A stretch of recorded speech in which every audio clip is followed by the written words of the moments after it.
ወይዘሮ ኤሊፍ እየወጣች እያለ ወደ ባለቤቷ ቢሮ ተመለከተች በሀዘን ስሜት። ከዚህ በፊት ወደዚህ ቢሮ ስትመጣ የገጠማትን ነገር አስታወሰች። በሩ ላይ ቆማ መግባት ይቻላል?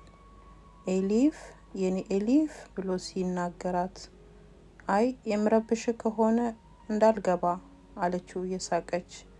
እንዴ ምን ሆነሽ ነው? አንቺ እኔን ልትረብሽኝ አትችም። በፍጹም የኔ ውድ ብሎ ወደ እሷ ሲመጣ በሀሳቧ ታያት። ለትንሽ ተከዘች። ከዛ መስሪያ ቤቱን ለቃ ወጣች። ዲላ ወደ አሁን ሱዴ ክፍል ተመለሰችና እሺ ፕላንሽ ምንድን ነው አለቻት። ሰላም ጤና ስጥልን የተወደዳችሁ የዚህ ቻናል ቤተሰቦች እንኳን ደህና መጣችሁ። ዛሬም ደግሞ ትንሽ የፀሐይ ብርሃን ክፍል 15ን ይዘንላችሁ መጥተናል። በዚህ ክፍል ላይ ደግሞ የሚቀጥለው ምን እንደሚገጥማቸው እነ ኤሊፍና እናቶ ፍራት በአንድ ላይ በጣም እየተቀራረቡ ባሉበት ይዘንላችሁ ቀርበናል። ለቻናሉ አዲስ ከሆናችሁ ሰብስክራይብ በማድረግ እንዲሁም ደግሞ ቤተሰብ ከሆናችሁ ላይክ እና ሼር በማድረግ እንዲሁም ኮመንት በመጻፍ የደውል ምልክቷን መጫናችሁን እንዳትረሱ። አዲስ ቪዲዮ በተለቀቀ ጊዜ ቀድሞ እንዲደርሳችሁ። ስለዚህም ለምታደርጉት መልካም ነገር ሁሉ ደግሞ እናመሰግናችኋለን። ወደ ትረካው ስንመለስ እሺ ፕላንሽ ምንድን ነው ብላ ሱዴን ጠየቀቻት። ዲላ አይ የምትገርሚ ነሽ፣ የት ነው ሄድሽው አለቻት። አይ አንዳንድ ጊዜ ለራስሽ የሆነ ነገር ማዘጋጀት አለብሽ እና ጋረንት መኖር አለበት ብዬ ነው፣ ለዛ ነው ለስራ አለቻት። ሱዴ ምንም የገባት ነገር ስላልነበረ ዝም አለቻትና እሺ ምንድነው ፕላንሽ አለቻት። ፕላኔ ቀላለው ይልማዝ፣ ያ የባሩን ሰውዬ ማለቷ ነው እንግዲህ የዲላ ፍቅረኛ የሆነውን ሰውዬ፣ ያንን እሱን እዚህ እንቀጥረዋለን። ያው ታውቂያለሽ እዚህ አቶ ሀካን የሞተበት ቦታ ላይ ክፍት ቦታ አለ፣ የድርጅቱ ክፍት ቦታ ላይ እሱ ጋር እንድናስገባው። ይልማዝ የምታወሪ እኮ ስለ ይልማዝ ነው አለቻት። አዎ ስለ ይልማዝ ነው፣ ምን ችግር አለ? በዚህ ደግሞ እኔ እሱን እንደ ትክክለኛ ሰው አድርጌ በሀሰት ማስረጃ ቀጥረዋለሁ። በዚህ ስራዬ ደግሞ ፍርሃት ፊቱን ወደ እኔ ይመልሳል። እኔ ለድርጅቱ መልካም ነገር እንዳደረግኩ ያስባል። ተጠንቅቀሽ አድርጊ ሱዴ፣ የማታውቂው ነገር ውስጥ እንዳትገቢ። ችግር የለም፣ እኔ ሁሉን ነገር ፕላን አድርጌዋለሁ፣ አቅጀዋለሁ። ስለዚህ በሱ ላይ እንሰራበታለሁ እና እሱ ለስራው ቦታ በቂ መሆኑን ብቻ ማረጋገጥ ነው አለቻት። ዲላ ብዙም ደስተኛ ባትሆንም ምክንያቱም የፍቅረኛዋን ታውቃለች አጭበርባሪና ገንዘብ ወዳድ እንደሆነ እና አስባውን ለኦፕሬሽን ክፍል ኃላፊ ደግሞ የሚበቃ ሰው አይደለም። ድርጅቱ ትልቅ ድርጅት ነው፣ የቤተሰቦቿ ድርጅት እና ፍርሃት ኃላፊ ሆኖ የሚሰራበት እዛ ጋር ነበር ሀካን የሚሰራው። ይሄ ደግሞ የባሩ ባለቤት የተማረም አይደለም፣ በዚህ ላይ ገንዘብ ወዳድ ነው። በዚህ ላይ ዲላን የተጠጋት ለገንዘብ ነው እና በተጨማሪ ደግሞ የተደበቀ ሚስጥሩ ምንድን ነው? በድብቅ መልእክት የላከው ለፍርሃት እሱ ነው እና ለዚህ ሁሉ ወንጀል ለሀካን ሞት ምክንያት የሆነውም እሱ ነው። ስለዚህ አሁን ደግሞ ጭራሽ ወደ መስሪያ ቤቱ የኦፕሬሽን ክፍል ኃላፊ ሆኖ ሊመጣ ነው።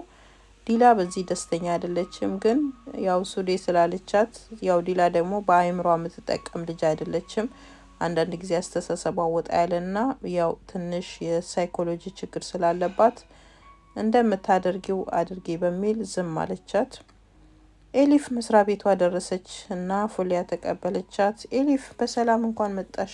በጣም ደስ ብሎኛል፣ ጥሩ ነበር የስራ ኢንተርቪው አለቻት። በጣም ደስ እንዳለኝ እንድነግርሽ እወዳለሁ። እንዴት ነበር ብላ መጀመሪያ ትንሿን ጉንሽን እያቀፈች መሳም ጀመረች።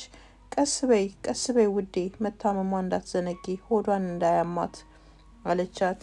እሺ ችግር የለም። ከዛ ጉንሽ ሰውነቷን አላቃ ወደ ኤሊፍ ወንበር ሄዳ በተሽከርካሪ ወንበር ላይ ቁጭ ብላ መሽከርከር ጀመረች ደስ በሚል ስሜት። እናም እነዚህን አዲስ ሰዎች ጉንሽ ወዳቸዋለች በሚገርም ሁኔታ እና ውስጡን ምንም የሚያውቅ ሰው የለም። በእርግጥ ግን እነዚህ መልካምና ደግ ሰዎች ከእናቷ ጋር ልታነጻጽራቸው አትችልም። በጣም ወዳቸዋለች። ስለዚህም ደስተኛ ነች በኤሊፍ መስሪያ ቤት መሆኗን። ስለዚህ ኢንተርቪው እንዴት እንደሆነ ልትጠይቅኝ አትወጂም እንዴ አለቻት። እንዴ በጣም በጉጉት ነይ ነይ ነይ ወደ ቢሮ ንግባና ነውራ ብላ ይዛት ሄደች። እንዳሰብኩት ነው ያው ኦርጋናይዝድ የሚደረገው የመስሪያ ቤቱ ዝግጅት ነው። ግን አቶ ፍርሃት ትንሽ ወጣ ያለ ነገር ይፈልጋል። ባህላዊ ነገር በመያዝ እና በዛ ላይ እንድንሰራበት ይፈልጋል። ታዲያ ይሄ ደግሞ ያንቺ ፍላጎትና ያንቺ ታለንት ነው አለቻት። አዎ የማይሰራ ነገር የለም እሰራዋለሁ ብዬ አስባለሁ። ስለዚህ ነገ ቦታውን አያለሁ። ቦታውን ካየው በኋላ ደግሞ እወስናለሁ አለቻት። ግን እኔ ሌላ የምነግርሽ ነገር አለ። አቶ ፍርሃት ቢሮ ውስጥ እያለው የፍርሃት እህት ወደ ቢሮ መታ ነበር አለቻት። እሺ ምን ተፈጠረ? የሆነ አዲስ ነገር ተፈጥሯል እና እቺ ትንሿ ጉንሽ የፍርሃትን ስታይ በጣም ፈራች፣ ተንቀጠቀጠች፣ ስሬ ገባች። ሊገባኝ አልቻለም። የሆነ የተለየ ነገር አይቻለሁ አለቻት። ያው እንደምታውቂያት ልጅቷ ብዙ ሰው አትቀርብም፣ ከዚህ የተነሳ ሊሆን ይችላል አለች። አላውቅም ብቻ ደስ አላለኝም። የሆነ ነገር የተለየ ነገር እና ልጅቷ ጭራሽ ተሸማቀቀች እና አቶ ፍርሃት ደግሞ ሌላ ነገር አለኝ። ሳይኮሎጂካ እኔ የማቃት ጓደኛ አለች። ስለዚህ እዛ ብትሄድ መልካም ነው ብሎኛል። እንዴ አለች ፉሊያ። ምንም ያህል ገንዘብ እንደሚከፈል የሀገር ብር እንደሆነ ለሳይኮሎጂ እንደሚያስፈልግ አታውቂም እንዴ አለቻት። ምን ችግር አለው? አዎ ከፍላለሁ፣ ሰርቼ ከፍላለሁ። ግን እሱ ሌላ ነገር ነው ያወራው። እሱ እንደሚከፍል አድርጎ ነበር የተናገረው። ግን ለምንድነው እርሱ የሚከፍለው? እኔ ራሴ ከፍላለሁ፣ መክፈል እችላለሁ። ገና ደግሞ አልወሰንኩም። ነገሩን የነገርኩሽ እንጂ እኮ ወስኛለሁ ማለቴ አይደለም አለቻት። ዲላ ደስታ እየተሰማት ወደ ግቢ ገባች። በሩን ከፍታ ወደ ቤት ገባች። ማቨሽ የትነሽ? መጥቻለሁ እያለች ቶሎ ብላ ወደ ክፍሏ ገብታ ስልኳን አወጣች። ወደ ይልማዝ ደወለች።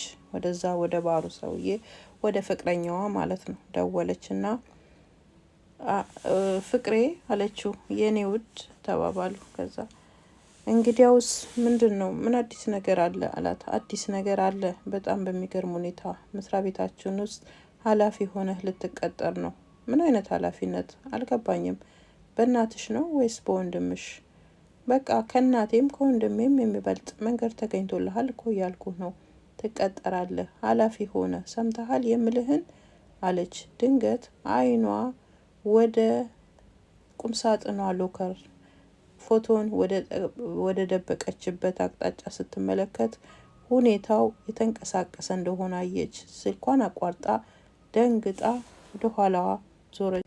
ከዛ ሎከሩን ገለባበጠችው። ፎቶ አልነበረም። ልጁ በዛኛው ጎን ፍቅሬ ይላታል። ከዛ ስልኩን ብድግ አረገችና ይልማዝ ስልኩን መዝጋት አለብኝ ቶሎ በአስቸኳይ አሁኑኑ ብላ ስልኩን በላዩ ላይ ጠረቀመችውና ሰራተኛዋን ፍለጋ ሮጠች። ደረጃውን በኃይለኛ ፍጥነት እየሮጠች ወረደች። ተሽከረከረች። ስሟን እየጠራች ማፈሽ እያለች ግን ደረጃውን ስትጨርስ በኃይለኛ እየሮጠች ከእናቷ ጋር ልትጋጭ ትንሽ ሲቀራት ቆመች። እናቷ ተገትራለች ፊት ለፊቷ። ደነገጠች። እናቴ አለች። ዝም ብላ በኃይለኛ እጇን ወደ ኋላ አጣምራ ወይዘሮ ኡምራን አሰኩራ ተመለከተቻት። እናቴ ይውልሽ አንድም የኔ ስህተት የለበትም አለች። በዚህ መሃል ወይዘሮ ኡምራን አፏን ከፈተች ለመናገር። ማቨሽ ቡና ፊልን ለኔና ለዲላ ገባሽ? እኔና ዲላ የምንነጋገረው ነገር አለ አለች። ዲላ አሁን እንቅጥቃጤ ያዛት። እናቷን ማየት ፈራች። ዲላ ከፊት ወይዘሮ ኡምራን ከኋላ ወደ ውጪ እየወጡ ነው። ውጪ ላይ በተደረደረው ወንበር ላይ ሄዳ ዲላ ቀስ ብላ ተቀመጠች። እናቴ ይውልሽ አንቺ እንደምታስቢው አልነበረም። እሺ ቀጥይ አብራሪ በደንብ አድርገሽ አለቻት። ይኸውልሽ ማዬ እንደዚህ አይደለም ልነግርሽ ነው። ተዘጋጅታ እየተዘጋጀች እያለ ሁሉም ነገር አልገባኝም እና እንዴት ነበር መሆን የነበረበት? እስቲ ቀጥይ አለቻት እናትየዋ። ዲላ ተመልሳ ተነሳች ከመቀመጫዋ። አሁን እኔ ምንም ሰላም እየተሰማኝ አይደለም እናቴ፣ ወደ ቢሮ ወደ ክፍሌ መግባት አለብኝ። ቁጭ በይ ብላ ገፍትራ በመጽንትን በማለት በቁጣ ስሜት መልሳ አስቀመጠችባትና እሺ ቀንሽ እንዴት ነበር? በመስሪያ ቤቱ ያሳለፍሽው ነገር እንዴት ነው? ስትል ዲላ ደንገጥ እያለች ወደ ራሷ እየተመለሰች ኖርማል ነበር አለቻት። እና ወሬ ጨዋታ እንደዛ ነገር ነበር አለቻት። እሺ አንቺ ያንቺ ስህተት አለመሆኑን እየተናገርሽ ነበር፣ እሱን አስረጅኝ። እንዴት ነበር ያንቺ ስህተት ነው? እስቲ ንገሪኝ አለቻት። አሁንም ቀስ ብላ ሰራተኛዋ በዚህ መሀል መወሽ ቡናውን ይዛ መጣች። ቀስ ብላ እያየቻቸው ቡናውን ስታስቀምጥ ትንሽ የተረጋጋ ስሜት ዲላ ላይ ታየና ምናልባት እናቷ ሚስጥሯን ያወቀች ስላልመሰላት ይውልሽ ሁሉንም ነገር እኔ ላይ ስተት ስለምትፈልጊና እኔን ስለምትወነጂ ነው፣ ሌላ ነገር የለው አለች። በዚህ መሀል ወይዘሮ ኡምራን እሺ ቀንሽ ጥሩ ስለሆነ ደስ ብሎኛል አለችና ከኋላዋ እጇን ወደፊት አምታ አንድ ነገር ጠረጴዛው ላይ ያስቀመጠች። ዲላ በጣም ደንግጣ ነበረ። የልጇ ፎቶ ነበር የመሰላት፣ ግን ወይዘሮ ኡምራን ያስቀመጠችላት ኢቲኤም ካርድ ነው እና ሰርፕራይዝ አረገቻት ማለት ነው። ዲላ የደነገጠችበት አደነጋገጥ ሌላ ነው። እናቷ ደግሞ ያዘጋጀችላት ኢቲኤም ካርድ ነው። የሚገርም ነው። እናቴ ስላደረግሽው ነገር ሁሉ አመሰግንሻለሁ አለቻት። ምንም አይደለም፣ መውጣት ስላለብሽ ከመውጣት ስለጀመርሽ ካርዱን ተጠቀሚው አለቻትና ቁጭ ብላ ቡናዋን ጠጣች። በዚህ መሀል ዲላ ደንግጣ በቃ ይሄን ነበረ እንዴ በእጅሽ ያያሹ እናቴ አለቻት። አዎ ሌላ ምን ያዝኩ መስሎሽ ነበር አለቻት። አይ ምንም በቃ እኔ ወደ ክፍሌ ልሂድ ብላ ድንገት ብድግ አለች። ሂጂ አለቻት። ከዛ በአይኗ ጠቀስ አረገቻት ሰራተኛዋን ወደ ክፍል እንድትመጣ እና አሁን ግራ ገብቷታል። ወይዘሮ ኡምራን ታውቅ አላወቀችም ሚስጥሩን። ወይዘሮ ኡምራንም ያው ፊቷ በጣም አይፈታም፣ ዝም ብላ ነው እያየቻቸው ያለችው። ስለዚህ አሁን ደግሞ ወይዘሮ ኡምራን ያው ከሰራተኛ ጋር ተደራድራ ሰራተኛው ፎቶዋን አላሳየቻትም እና እንዴ ሰራተኛዋ ልትሄድ ስትል መወሽ ልትሄድ ስትል ወይዘሮ ኡምራን ከኋላ ጠራቻትና ዛሬ ለልጄ እራት አዘጋጅለታለሁ። አይ ወይዘሮ ኡምራን አንቺ ለምን ትደክሚያለሽ? ለልጄ ምግብ ማዘጋጀት መድከም ነው? እኔ አዘጋጃለሁ አልኩሽ።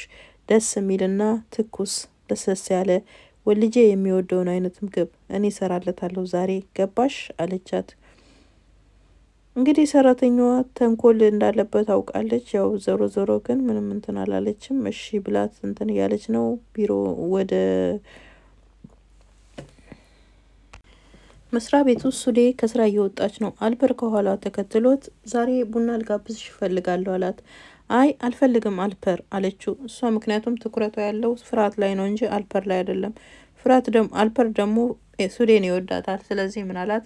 ኦኬ እንደማይመችሽ አውቃለሁ፣ ለምን እንደማይመችሽም አውቃለሁ፣ ችግር የለውም። ግን አንድ ነገር ማወቅ ካለብሽ ልንገርሽ፣ የወይዘሮ ኤሊፍን እዳና እንዲሁም ደግሞ የእሱን የባለቤቷን የጡረታ ሊከፍል ያዘጋጀው ፍርሃት ሁሉንም እንደጨረሰ ታውቂያለሽ አለች።